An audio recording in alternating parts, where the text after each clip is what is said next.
Chemistry वाले sir आपका स्वागत करते हैं। चैप्टर चल रहा था हमारा इक्विलिब्रियम। तो इसी सीरीज में हम लोग अब आगे बढ़ रहे हैं। एसिड बेस थ्योरीज का डिस्कशन हम आपसे कर चुके हैं। 3 very very important acid base theories का डिस्कशन आपसे हो चुका है। अब हमारा फोकस चल रहा है डिसोसिएशन कांस्टेंट, डिसोसिएशन या फिर इक्विलिब्रियम कांस्टेंट। क्लियर? किसका इक्विलिब्रियम और dissociation constant? Of poly basic acid कर लें या फिर पॉली एसिडिक बेस कर लें। ठीक है जी।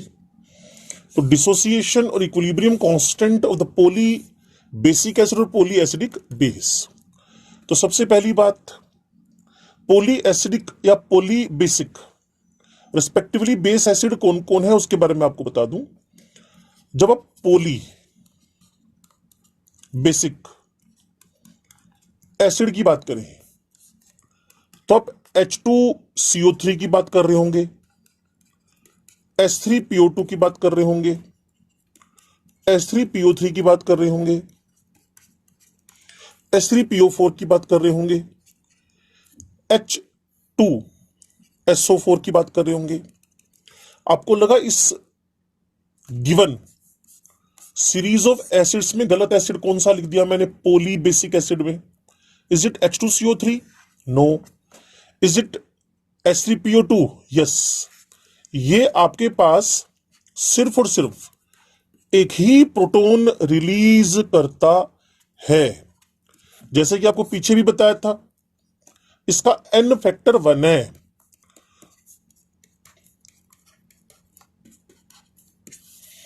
आप इसका स्ट्रक्चर देखें, इलेक्ट्रोनेगेटिव O से जुड़ा हुआ एक ही H है जो आयोनाइज होएगा। चलिए, ऐसे ही अगर आप पॉली बेसिक एसिड की जगह पर पॉली एसिडिक बेस की बात करें तो मैं अगला स्टेप उठाता हूं। तो जल्दी से हमें काम करते हैं, H3PO4 को आयोनाइज करके देख लेते हैं। H plus H2PO4 minus, H2PO4 minus को फर्दर आयोनाइज किया, HPO4 माइनस 2, HPO4 माइनस 2 को फर्दर आयोनाइज किया, PO4 माइनस 3। जैसा कि आपको पहले ही बता रखा है, एसिड तो ये कॉन्जुगेट बेस, अगर यही एसिड तो इसका कॉन्जुगेट बेस, यही एसिड तो इसका कॉन्जुगेट बेस। क्लियर? अब मैं इनके के लिख रहा हूं, Ka1, Ka2, Ka3। जब K1 लिखेंगे तो न्यूमरेटर आपके पास H plus H2PO4 minus divided by H3PO4 हो जाएगा। सिमिलरली जब आप K2 लिखेंगे तो आप लिखेंगे H plus HPO4 minus 2 divided by H2PO4 minus. जब आप K3 लिखेंगे तो H plus in numerator, PO4 minus 3 in numerator as well and HPO4 minus 2 in the denominator। अब मैं जो आपको बात बोलने वाला हूं ध्यान से सुनिएगा। अगर मैं इन तीनों का कलेक्टिवली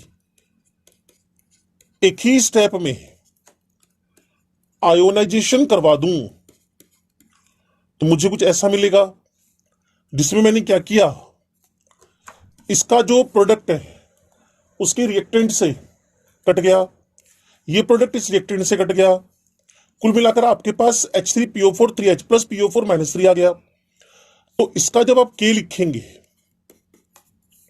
तो ये लिखा जाएगा H plus cube PO4 minus 3 divided by H3PO4।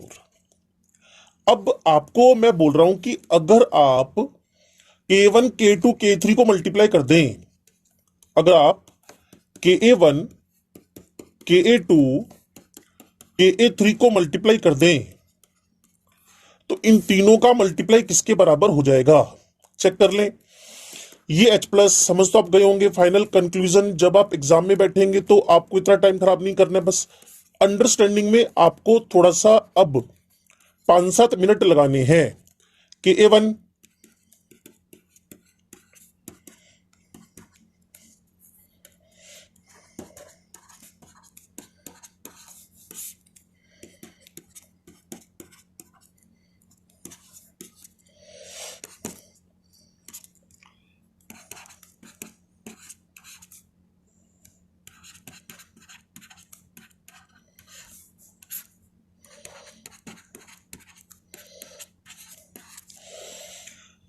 नौ। अब आप देखिए इधर इसका कैंसलेशन हो गया, इसका कैंसलेशन हो गया। आपके पास H plus H plus H plus ये क्यूब के बराबर हो गया, फॉस्फेट इसके बराबर हो गया, H3PO4 यहां आ गया। तो फाइनल कंक्लूजन क्या निकला, किसी भी पोली प्रोटिक एसिड जिसमें एक से ज्यादा H आयोनाइजेबल हो उसका जो आयोनाइजेशन कांस्टेंट है वो सेवरल स्टेप्स के आयोनाइजेशन कांस्टेंट्स के बराबर मल्टीप्लाई के बराबर होएगा, प्रोडक्ट के बराबर होएगा। क्लियर। तो H2CO3 तो 2 स्टेप में आयोनाइज हो रहा है, so K is equal to Ka1 into Ka2। अब एक सबसे इंपॉर्टेंट बात बनती है कि Ka1 Ka2 Ka3 इनकी स्ट्रेंथ क्या है, इनमें से ज्यादा क्या है, इनमें से Ka1 Ka2 Ka3। अब आपको मैंने स्पेस दिया और आपको ऊपर ये देखने के लिए बोला कि Ka1 ज्यादा, Ka2 ज्यादा, Ka3 ज्यादा, तो आप इजीली मेरी बातों को बता पाएंगे। जैसे H3PO4 है, ठीक है जी, H3PO4 है, ये आपके पास डिनोमिनेटर में, ये आपके पास H3PO4 का आयोनाइजेशन फास्ट हो सकता है। तो मुझे जल्दी से न्यूमरेटर डिनोमिनेटर देखकर बताएं कि Ka1 ज्यादा, Ka2 ज्यादा या Ka3 ज्यादा। स्पेस आपके पास 30 सेकेंड्स, जल्दी से सोचें। न्यूमरेटर में झांकिएगा कि जो कॉन्जुगेट बेस है वो अभी भी आयोनाइजेबल है कि नहीं। जितना ज्यादा आयोनाइजेबल होएगा K की वैल्यू बढ़ जाएगी। अभी 2 बार आयोनाइज हो सकता है, एक बार ही होएगा, ये एक बार भी बार नहीं होएगा। H plus H plus H plus तो सब में दिख ही रहे हैं, तो मोर चांस ऑफ आयोनाइजेबल किसके अंदर है, Ka1 के न्यूमरेटर में पड़े हुए कॉन्जुगेट बेस में। दैट्स वाई Ka1 Ka2 से, Ka2 Ka3 से ज्यादा होने वाला है। तो 2 क्वेश्चन आपके पास रहेंगे, या तो इनकी वैल्यूज दे देगा और फाइनल आयोनाइजेशन कांस्टेंट पूछ लेगा, सबको मल्टीप्लाई करके सबका प्रोडक्ट बनाकर आंसर दे दे, या फिर आपसे Ka1 Ka2 Ka3 का रिलेशन पूछ लेगा कि इनमें से ज्यादा कम कौन है, तो आप उसके अकॉर्डिंगली आंसर देकर आए। अब एक छोटा सा क्वेश्चन और बनेगा, relative strength of the acids और bases, relative strength of the acid and bases, relative strength of the acid and bases. और अब आपके पास एक फॉर्मूला है Ka alpha square C divided by 1 minus alpha. Clear. 1 minus alpha को हमने 1 consider किया और Ka1 में इसको अल्फा 1, इसको C1 लिख लिया, एंड एक दूसरा एसिड Ka2 लिखकर, मान लीजिए Ha1 है, यहां Ha2 है। क्लियर। एक फॉर्मिक एसिड, एक एसिटिक एसिड, कुछ भी, alpha 2 square C2 divided by 1 minus alpha, जिसको हम लोगों ने 1 कंसीडर कर लिया है। अब मैं कह रहा हूं Ka1 बाय Ka2, क्योंकि आपने स्ट्रेंथ कंपेयर करनी है, तो यहां alpha 1 square by alpha 2 square C1 by C2। Generally जो क्वेश्चन पूछे जाते हैं ना, जनरली, तो उसमें करता क्या, ये कॉन्सेंट्रेशंस बराबर दे देगा। तो आपके पास alpha 1 by alpha 2 is equals to root Ka1/Ka2। Generally medical level पे इस टाइप के क्वेश्चन देखे गए हैं कि आपसे बस दो एसिड डिसोसिएशन कांस्टेंट देगा, दो एसिड डिसोसिएशन कांस्टेंट देगा। मान लीजिए मैंने HF का एसिड डिसोसिएशन कांस्टेंट आपको दे दिया 3.5 इंटू 10⁻⁻⁴, क्योंकि ये रट्टे मारने की तो नीड आई नहीं। एक है नाइट्रस एसिड जिसका मैंने दे दिया है आपको वैल्यू, दैट इज 4.5 इंटू 10⁻⁻⁴। मैंने कहा इन दोनों का स्ट्रेंथ कंपेयर करें, ठीक है जी। अब इन दोनों का स्ट्रेंथ कंपेयर करने जब आप चलेंगे, सो α1/α2 रूट में लिखना मत भूलें। ऊपर आपने HF लिख दिया, नीचे आपने HNO2 लिख दिया, clear. 3.5 divided by 4.5, clear. Root में 5 से ये आपके पास कैंसलेशन में गया, ओके। तो ये रूट के अंदर आप इसका आंसर निकाल कर आएंगे, जिसमें HNO2 7/9 पावर हाफ, क्लियर। इससे स्ट्रेंथ में ज्यादा पावरफुल है कौन? HNO2। किससे? HF से। तो HF एक वीक एसिड की कैटेगरी में गया। तो इसमें कोई ज्यादा बोदर नहीं, बस आपको Ka1 Ka2 दे देगा, उनको आप α1/α2 पुट करें और आंसर आ जाएगा। और अगर आप अब परेशान हैं कि सर ने बेस के बारे में तो बताया नहीं है, पोली हाइड्रोक्सी इस चैप्टर में सबसे बड़ी खासियत यही है, एक पार्ट करो दूसरा पार्ट अपने आप होगा। Kb is equal to Kb1 into Kb2 into Kb3 and Kb1 is greater than Kb2 greater than Kb3, ठीक है जी। इसके साथ जब ये बातें आपको समझ में आ जाए तो स्ट्रेंथ कंपैरिजन भी कर लेना। α1/α2 जब कॉन्सेंट्रेशन बराबर हो Kb1/Kb2, ओके। और कॉन्सेंट्रेशन बराबर ना हो तो बिल्कुल ठीक है, वैल्यूज पुट करें, क्योंकि मैं यहां पर α1/α2 पुट कर रहा हूं। तो ये यहां आपको जब ये तो डायरेक्टली पुट कर रखा था, जब कॉन्सेंट्रेशन बराबर कर ली, मान लो कॉन्सेंट्रेशन बराबर ना हो तो यहां आपके पास C2/C1 करके रूट में आ जाएंगे। बराबर कर लिया फिर कैंसलेशन पे चले जाएंगे, डिपेंड करता है आप करना क्या चाहते हैं, ठीक है जी। तो अगर ये बराबर है तो कैंसल हो गए, अगर बराबर नहीं है, क्लियर, तो यहां ये अपीयर हो जाएंगे, तो यहां ये अपीयर हो जाएंगे, इस तरीके से अपीयर हो जाएंगे। अगर ये बराबर नहीं है, बराबर है तो ये कैंसल हो जाएंगे, सिंपल सी स्टोरी है। बस वैल्यू पुट करें और आंसर निकालें, वैल्यू पुट करें और आंसर निकालें। अब हमारे पास वेरी वेरी इंपॉर्टेंट कॉन्सेप्ट निकल कर आएगा, वो है पीएच ऑफ द सॉल्यूशन। उसके पहले भी कुछ बच्चे बार बार पूछते हैं सर कौन कौन से फैक्टर हैं जो हाइड्रोजन वाले एसिड्स को और उनकी स्ट्रेंथ को अफेक्ट करते हैं, clear, HF, HCl, HBr, HI इन टाइप का।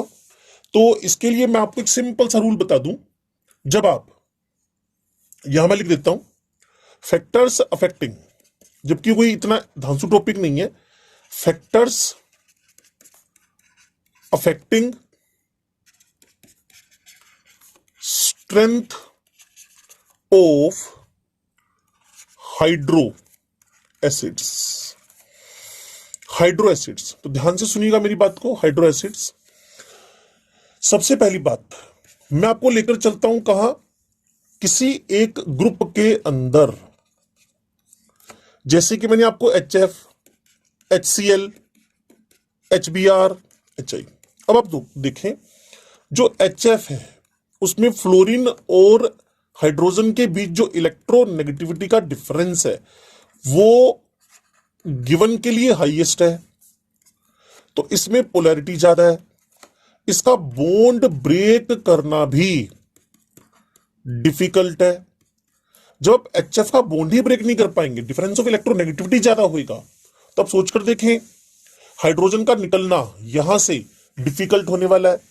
तो बॉन्ड स्ट्रेंथ यहां डोमिनेट कर रही है पोलर नेचर पर, बॉन्ड स्ट्रेंथ बड़ी ज्यादा है, that's why HI is very good acid, अगर यही सेम मुझे H2O H2S के बारे में बोल दे, H2SC के बारे में बोल दे, H2TE के बारे में बोल दे, तब भी मैं आपको सेम बॉन्ड स्ट्रेंथ वाला ही आंसर दूंगा, यही सेम मैं आपको आंसर दूंगा। तो बॉन्ड स्ट्रेंथ इसकी सबसे कम है, इसका बॉन्ड ब्रेक करना आसान है। अब अगर आप मेरे साथ पीरियोडिक टेबल के पीरियड में चल रहे हैं, मीथेन हुआ, अमोनिया हुआ, वाटर हुआ, जब आप किसी पीरियड के अंदर acidic strength of hydrogen acid check करेंगे तो समझें कि जब आप HF, HCl, HBr, HI की बात कर रहे थे ना, तो वहां तो हेलोजेंस पे बाय डिफॉल्ट ही नेगेटिव चार्ज आ रहा है। मीथेन, अमोनिया और H, आपको पता है फ्लोरीन हाईली इलेक्ट्रोनेगेटिव है, उससे थोड़ा सा कम ऑक्सीजन है, फिर नाइट्रोजन है। कार्बन की इलेक्ट्रोनेगेटिविटी ऑलमोस्ट हाइड्रोजन के बराबर ही जा रही है। अब समझें, किसी इलेक्ट्रोनेगेटिव से जुड़ा हुआ हाइड्रोजन पॉजिटिव होएगा, जबकि यहां हाइड्रोजन से जुड़ा हुआ हाइड्रोजन उतना पॉजिटिव नेचर शो नहीं कर रहा, इलेक्ट्रो पॉजिटिव कंसीडर नहीं हो रहा। जब ये इलेक्ट्रो पॉजिटिव कंसीडर नहीं हो रहा है, तब इसको प्रोटॉन के फॉर्म में आयोनाइज करना डिफिकल्ट हो जाएगा। यही बात मैं आपसे कह रहा हूं, मीथेन, अमोनिया, वाटर, HF। तो HF का एसिडिक नेचर, मैं ये नहीं कह रहा HF is very strong acid, HF का एसिडिक नेचर पानी से, पानी का अमोनिया से, अमोनिया का मीथेन से ज्यादा है। साइज फैक्टर इसलिए नहीं बन पाएगा ना, क्योंकि एक ही पीरियड के मेंबर है और एक ही पीरियड में साइज में कोई ज्यादा चेंज ऑब्जर्व नहीं होता है। इसलिए जब आप किसी ग्रुप में चल रहे हो तो एसिडिक नेचर टॉप से बॉटम बढ़ाएं, और जब पीरियड में बढ़ रहे हो तब भी एसिडिक नेचर लेफ्ट से राइट तक बढ़ाएं। Methane, ammonia, water, HF is very good acid. चलिए, अब एक very very important topic of this chapter, that is the pH. Clear? PH very very important topic. You मान के चले पीएच आप ढंग से सीख गए तो इसने पूरे चैप्टर पे कमांड कर रखी है, चाहे आप बफर पढ़ रहे हो, चाहे आप सोल्ट पढ़ रहे हो, चाहे आप मिक्सिंग पढ़ रहे हो, मैक्सिमम चैप्टर पे इसकी कमांड है। पीएच की बात शुरू हो रही है तो सबसे पहली बात, इस टर्म को इंट्रोड्यूस करवाने वाले साइंटिस्ट थे सोरेनसन। ठीक है जी। पी का सिंपल इंग्लिश मीन है power, power of H+ ion, otherwise क्या था? जर्मन पोटेंज, या आप बोल सकते हैं पोटेंशियल ऑफ H+ आयंस। तीसरी बात, पीएच को लिखने का तरीका क्या है? Minus logarithm of H+ ion concentration, minus logarithm of H+ ion concentration.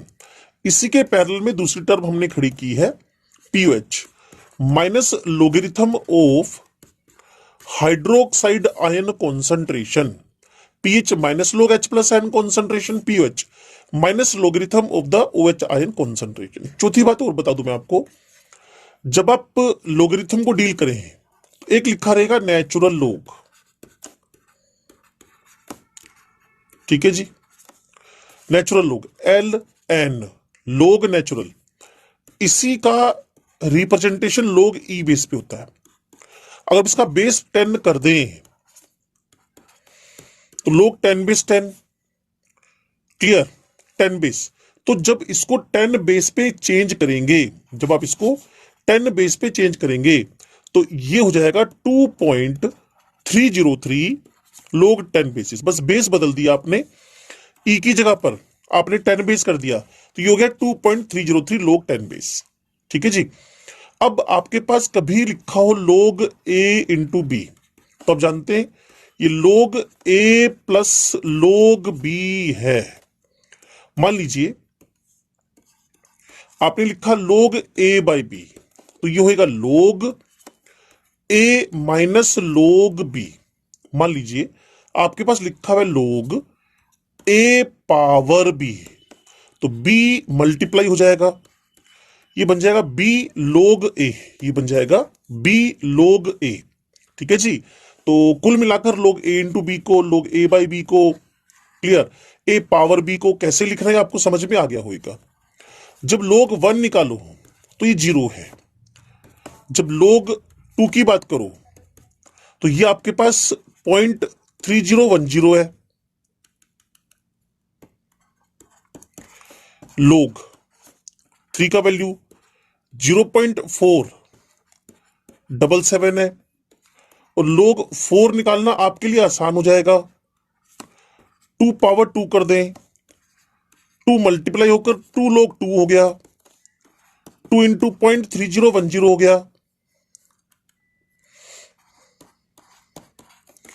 तो ये बन जाएगा आपके पास 0.6020। ठीक है जी। तो लोग 10, लोग 2.3010, लोग 3 0.477, लोग 4 आपके पास 0.6020। तो इस तरीके से आप लोग 5, यह है 0.698, जिसको जनरली अप्रोक्सीमेशन में हम लोग 0.7 लिख देते हैं।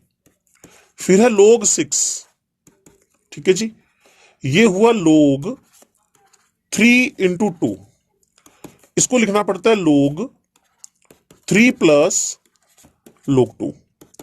वैल्यूज पुट कर दें, 0.477, 0.3010, क्लियर। और ये वैल्यू आपके पास 0.877 ये आ जाएगी। ऐसी लोग 7, 8, 9 भी आप निकाल सकते हैं।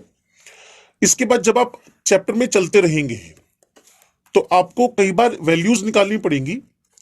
माइनस लोग ए इंटू बी पावर एक्स, ठीक है जी, माइनस एक्स। एक बार फिर समझ लें। मान लीजिए क्वेश्चन आ गया, आपसे कहा गया what is the value of minus लोग 3 इंटू 10 पावर -5।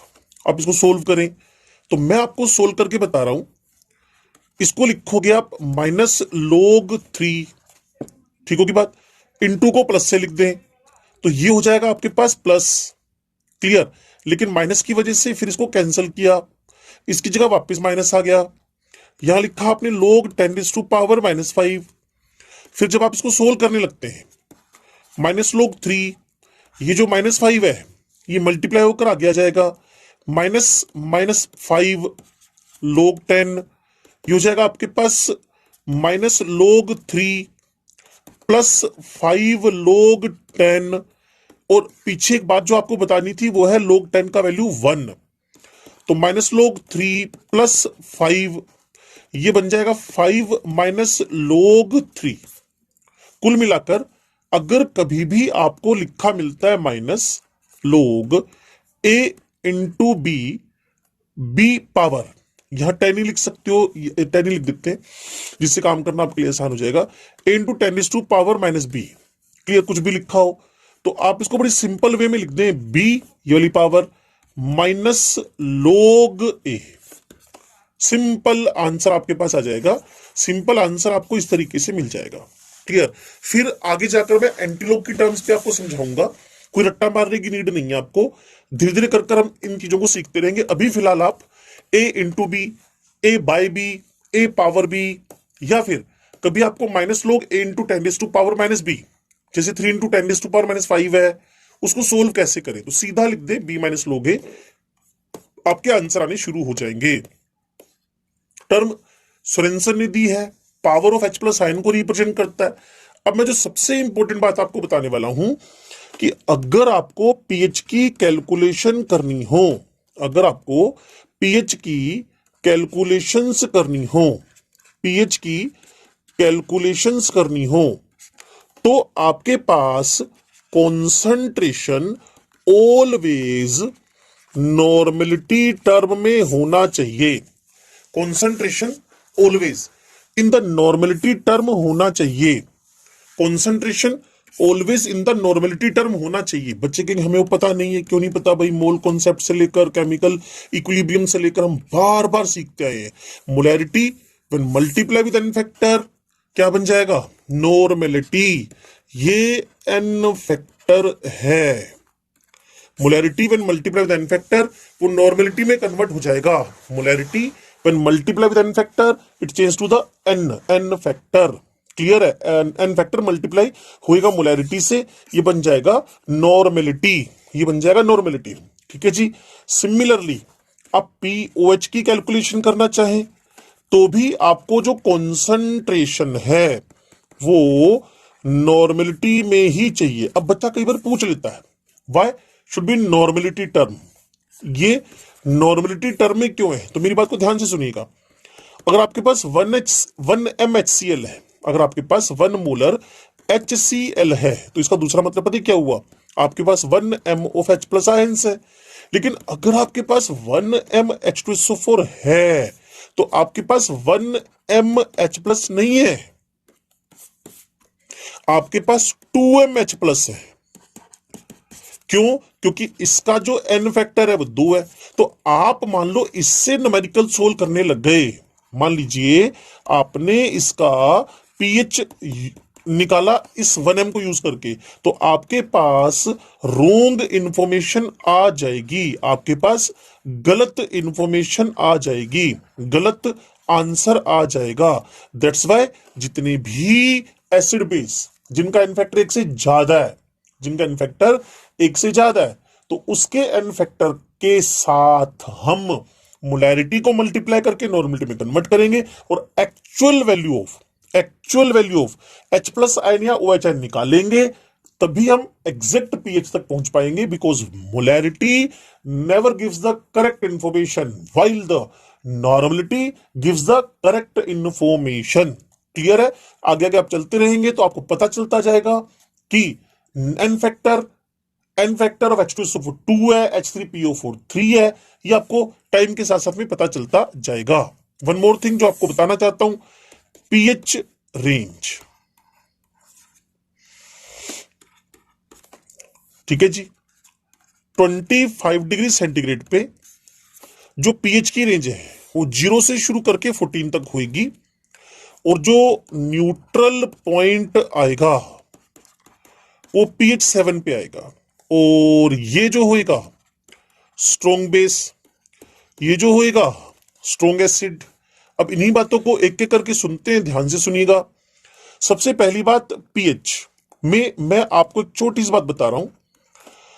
पानी के अंदर जो आयंस हैं वो HOH ही है।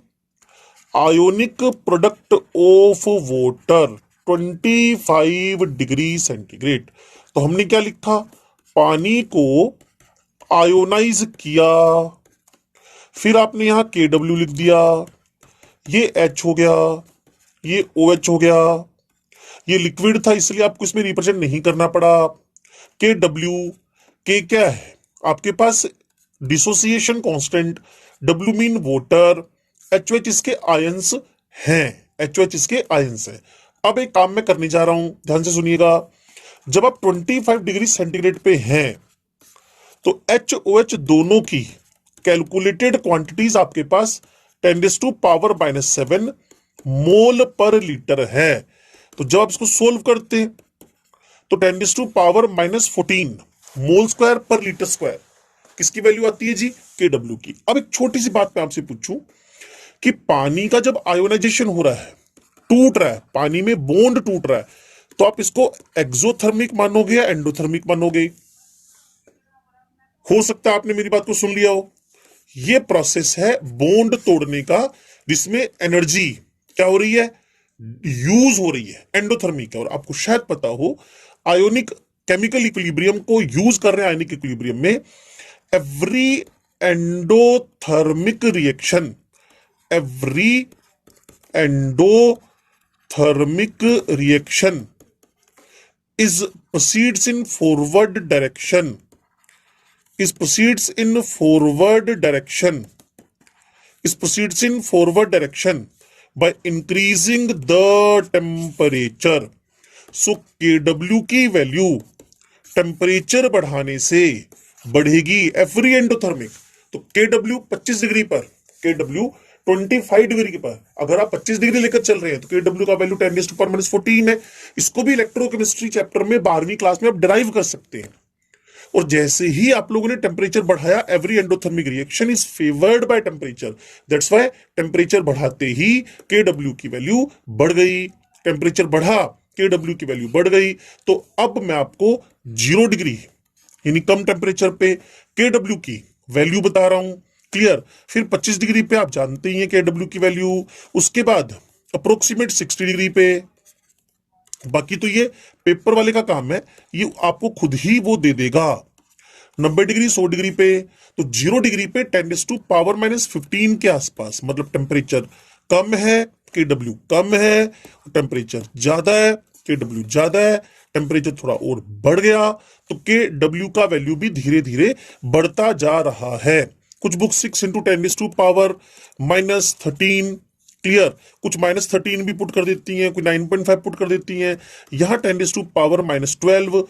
कुल मिलाकर अलग अलग टेम्परेचर पे के डब्ल्यू की वैल्यूज अलग अलग है, और लो टेम्परेचर पे कम है और हाई टेम्परेचर पे ज्यादा है। अगर कोई आपसे पूछ ले कि भाई ऐसा क्यों हो रहा है, तो आप बताइए। Every endothermic reaction is favoured by temperature. तो इसीलिए मैं आपसे कह रहा हूं पीएच की रेंज कुछ ना बोले तो जनरली रूम टेम्परेचर होता है। तो अब आप 25 डिग्री पर जब पीएच की रेंज लेके चल रहे हैं, तो पीएच की रेंज आपके पास क्या होगी? पीएच की रेंज आपके पास क्या होगी? It is 0 to 14। Mid point कहां आएगा? 7 पे। और ये क्या बन जाएगा? न्यूट्रल। ये स्ट्रोंग एसिड, ये स्ट्रोंग बेस। यहां H+ की कॉन्सेंट्रेशन हाई है और पीएच लो है। तो कई बार ये क्वेश्चन भी आपसे डिस्कस कर लेगा, पीएच का H+ आयन की कॉन्सेंट्रेशन से क्या रिलेशन है। जितना H+ आयन कॉन्सेंट्रेशन ज्यादा, उतना पीएच कम होएगा, उतना पीएच कम होएगा। लीजिए, अगर मैं इसको 0 डिग्री पे ले जाऊं तो मेरे पास पीएच की रेंज 10⁻⁻15 से 0 से 15 हो जाएगी, और जो न्यूट्रल पॉइंट मेरे पास आएगा वो 7.5 पे आएगा। 7.5 से नीचे तक सारा का सारा सॉल्यूशन एसिडिक होएगा, इससे ऊपर का सारा सॉल्यूशन बेसिक होएगा। तो अगर आप 7.5 से नीचे हैं, जबकि अगर आपसे वो टेम्परेचर मेंशन कर रखा है, तो आप जरूर उसमें इंटरफेयर करें। pH 7 आप बोलेंगे, टेम्परेचर वो बोलेगा, आप अपनी तरफ से लो तो स्टैंडर्ड 25 डिग्री। तो इसीलिए बोल रहा हूं कि जब आप न्यूट्रल पे आए तो H+ और OH की कॉन्सेंट्रेशन बराबर रहेगी। और यहां क्या रहेगी? H+ OH की कॉन्सेंट्रेशन 10⁻⁻7.5 इक्वल्स टू 10⁻⁻7.5। ये रहेगा आपके पास H+ आयन कॉन्सेंट्रेशन, और ये रहेगी आपके पास OH- आयन कॉन्सेंट्रेशन। ठीक है जी। तो कुल मिलाकर आपको समझना क्या है, न्यूट्रल पॉइंट ऑलवेज 7 पे नहीं होता, टेम्परेचर पे उसकी डिपेंडेंसी रहती है, टेम्परेचर पे उसकी डिपेंडेंसी रहती है। तो ये सारी बातें एक बार आप ढंग से रिवाइज कर लें। उसके बाद अब हम बढ़ते हैं डिटर्मिनेशन ऑफ पीएच की तरफ, डिटर्मिनेशन ऑफ पीएच की तरफ। ठीक है जी। अब कई बार बच्चे इसमें भी पूछ लेते हैं, सर ये जो KW है इसको हम क्या पोटेंज के फॉर्म में लिख सकते हैं? तो उसका जवाब भी मेरे पास है, चेक करना। मान लीजिए आपको लिखकर मिला KW, ये लिखा आपने H+, यहां आपने लिख रखा है OH। दोनों साइड का लोगेरिथम ले रहा हूं, log KW log H+ into है तो प्लस कर दें, log OH दोनों साइड का माइनस लिख लें। यहां आपके पास आ जाएगा -log KW, यहां आ जाएगा -log H+, यहां जाएगा आपके पास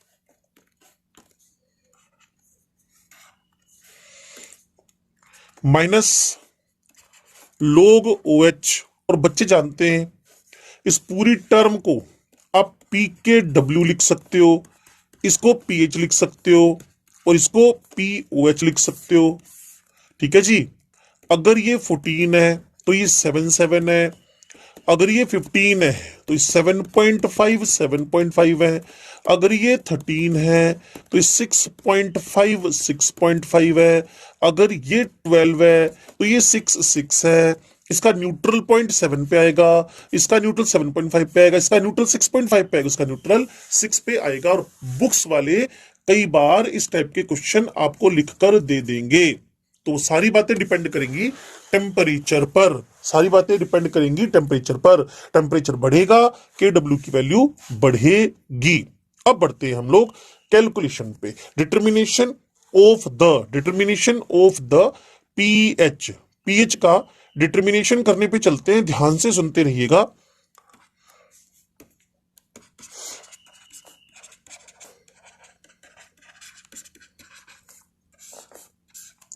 बस इसमें सबसे पहला पॉइंट मेरे पास है, if given acid base are strong. ठीक है जी, तो यहां मैं बड़ी सिंपल हिंट दे दूं, ध्यान से सुन लेना। First molarity should be converted to normality, पहला काम है, पहला काम है। इसके बगैर कभी भी मोक्ष प्राप्ति नहीं होगी। मोलैरिटी को नॉर्मेलिटी में बदलना ही बदलना है इसके बगैर। And then check acid base, then check acid base. कई बार क्यूएच दे रखा है, पीएच निकाल रहे हैं सीधी, नेवर। अगर एसिड है तो पीएच निकलेगी, बेस है तो पीएच निकलेगी।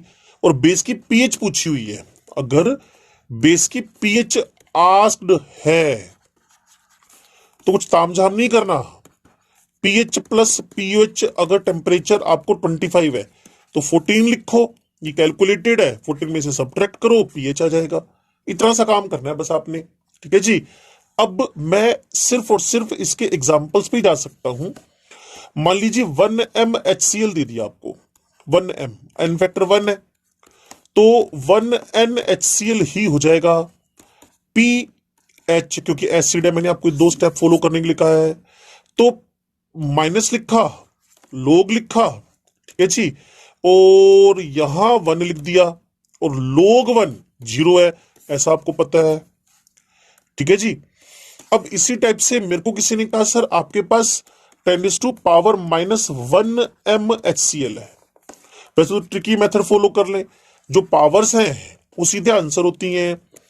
10⁻⁻pH, जो पावर्स हैं वो सीधे आंसर होती हैं। तो फिर भी सोल्व करना चाहते हैं तो pH check, acid base acid है, चेक नॉर्मेलिटी, वही होएगी नॉर्मेलिटी जो इसकी मोलैरिटी है, क्योंकि एन फैक्टर 1 है।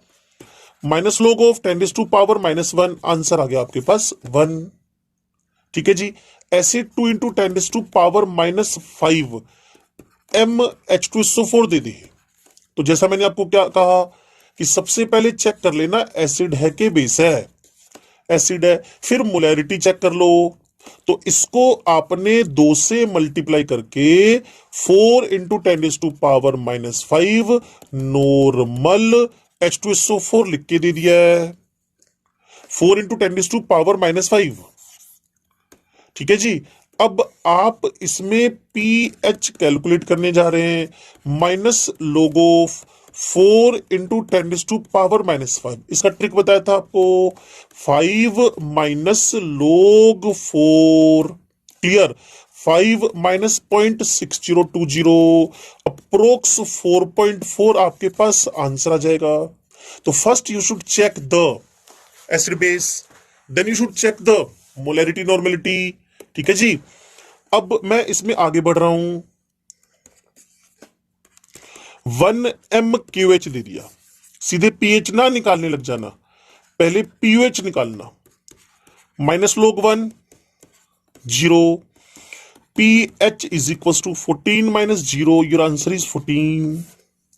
कुछ टेम्परेचर मेंशन नहीं कर रखा तो बाय डिफॉल्ट आप 25 डिग्री सेंटीग्रेड मानकर ही चलेंगे, 25 डिग्री सेंटीग्रेड मानकर ही चलेंगे। तो जैसा कि आप देख पा रहे हो इन क्वेश्चंस में, सबसे पहले आप चेक करें एसिड स्ट्रॉन्ग है वीक है, वीक के लिए मैं ट्रीटमेंट बताऊंगा आपको, टेंशन मत लो। फिर आप मोलैरिटी को नॉर्मेलिटी में कन्वर्ट करें, मस्ट है। एन फैक्टर 1 है तो बोदरलेस हो गए, एन फैक्टर 1 नहीं है तो कन्वर्ट करो।